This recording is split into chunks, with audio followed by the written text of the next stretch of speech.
Hi, I'm here today and I'm going to be talking about, is your teen burnt out or just stressed out?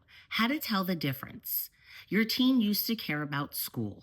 Now they don't. Grades are slipping, motivation is gone. Every conversation you have turns into an argument.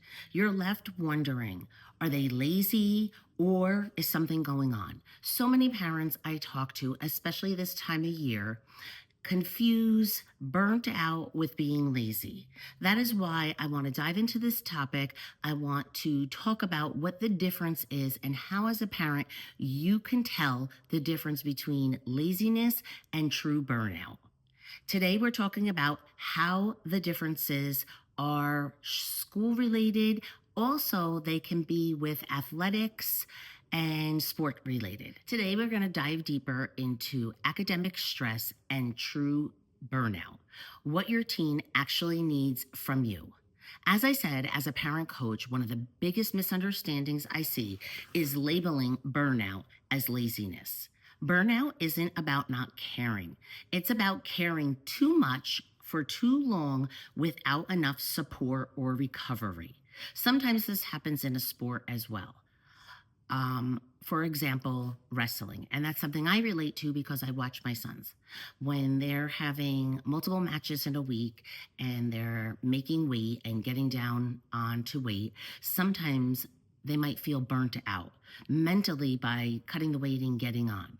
I see this in students and middle schoolers all the time, especially this time of year. They're halfway through the school year, and I'll talk to students and we'll call them in on their grades, and I'll talk about how their semester went in their 2 quarters, and we'll look at their grades and I'll say to them, how do you think you did? Is this 100%? Do you think you could have done better? And some of them will talk to me about it and open up. And sometimes what I find out is they'll talk to me and say, you know what? I could have done a lot better. I'm really just not trying. I don't know what it is. And then we'll kind of dive a little deeper into what exactly it is. Is it burnout? Is it stress? Is it just being tired? And that's what we're going to look into here. You do the same thing as a parent. Let's take a look at what healthy stress looks like. We all know that our body has stress. Some is healthy and some is unhealthy. So let's take a look at what the healthy stress may look like in your teenager. For example, they may be temporarily overwhelmed. And what that might look like is they have a big unit exam coming up. So they're studying for a week, they're putting in a lot of time, they're putting in the effort, and they're telling you they're stressed out. Or they might not be telling you at all, but you might be noticing them snap at you easier. You might ask a question and they might be short in their response. That's a way to see that it's temporary overwhelm. It's not something that's lasting for weeks at a time. It might be something happening over 1 week because of an exam coming up. Another way to see what healthy stress looks like is motivation that comes and goes. So there might be a spur of a couple days where they kind of are unmotivated, don't really want to hang out with friends. Especially in the winter, we see this so much. Seasonal depression, not so much is in middle schoolers. I think it's a little more as they turn into young adults. And what happens is it's cold, they don't want to go out, there's not much to do, they just can't hang around with their friends. So it might be their motivation goes down a little bit, but it's not for months and weeks at a time. It's only temporary. It comes and it goes. It might last a weekend and then they're fine during the week. Another way is that stress eases after a break. For example, that midterm. They studied hard for the week. After it, they feel a lot better. The stress isn't nearly as much as it was. Or let's say they have President's Day break, which is coming up. They have a long weekend, Friday, Saturday, Sunday, Monday. A lot of schools have off. My school actually has the whole week, which is so nice. So they have that break and it's like a reset. We all need resets. I tell my kids all the time in middle school, sometimes we need a reset. It might be a walk to the bathroom. It might be 5 minutes. Well, when we're stressed, what we do is take a reset and then we feel better. That's what healthy stress looks like. Emotional stress, burnout, looks a little different. It's when you emotionally shut down or your teenager feels numbness. So, this is something that lasts a lot longer than just a week. What happens is they might start avoiding things, missing assignments, refusing to talk about school. You start to see their grades dropping. You go on and look at the student portal or the parent portal, and you see that they haven't done assignments. You talk to the counselor at school, you talk to the teacher at school, and they say that their attitude is a bit different. They don't seem nearly as engaged. This is what burnout might look like. They also might be irritable or suddenly angry. You're trying to have a conversation with them and they're so irritable, they're short, they're snapping at little things that maybe they wouldn't have. This is the difference than I was talking about the healthy stress. Another thing might be physical symptoms. They may be getting headaches. They may be telling you they're tired all the time. Or sometimes, very often, they might be having sleep problems. They can't fall asleep. I'm not talking about gaming all night. I'm talking about actually falling asleep.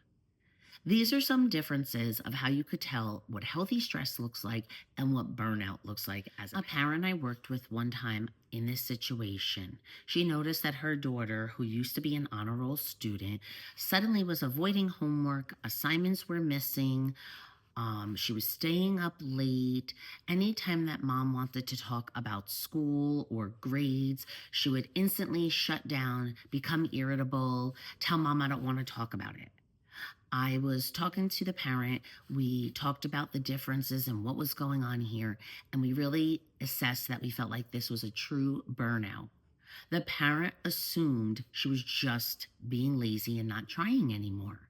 Once we talked and communicated exactly what was going on, the parent had a shift.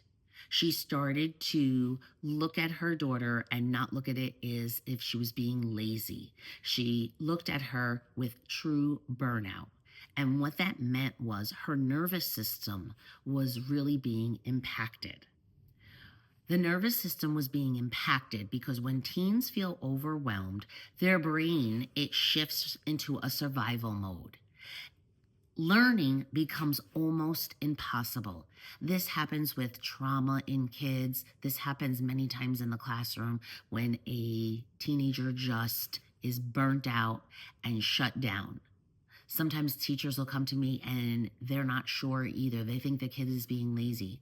And then when I start diving deeper and talk to the kid, talk to the parent, and see what's going down, it's actually the opposite. It is definitely not laziness. It is not lack of motivation. It is truly burnout. And when it's burnout, we handle it a much different way. As a parent, as a coach, what I would help you do is to change the shift. If your child is burnout, instead of asking, why aren't you trying? You should try asking, what feels hardest right now? It might be simply getting up in the morning. It might not be the actual schoolwork. It might be the beginning of the day. It all depends. That'll open the conversation. That'll shift alone can change everything. Just knowing what feels hard to your teenager. You want to show them that they're not alone in this.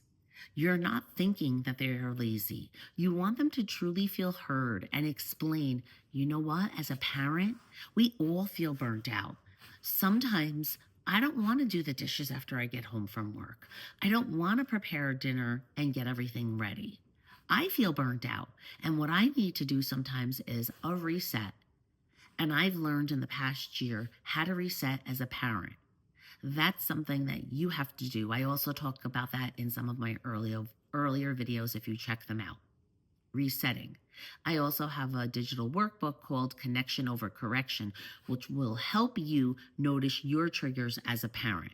How you could just show up and be there without judging your teenager, your young adult. So for me, my reset was taking a bath.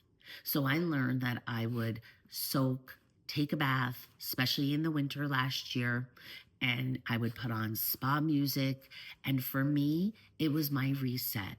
I wouldn't think about the week. I wouldn't think about what I was going to do on my videos. I wouldn't think about my kids at school as a counselor. I would try to really stay in the moment and just relax my mind and body. For me, it worked. It was a reset that when I was with my kids, I was able to show up, be present, and not feel burnt out of parenting, not feel burnt out of life. Comment stressed if this video hits home. Subscribe for the next, where we talk about what not to say when your teen is struggling. We all are not sure of what words are the right words, and words really can be damaging. So check out that video.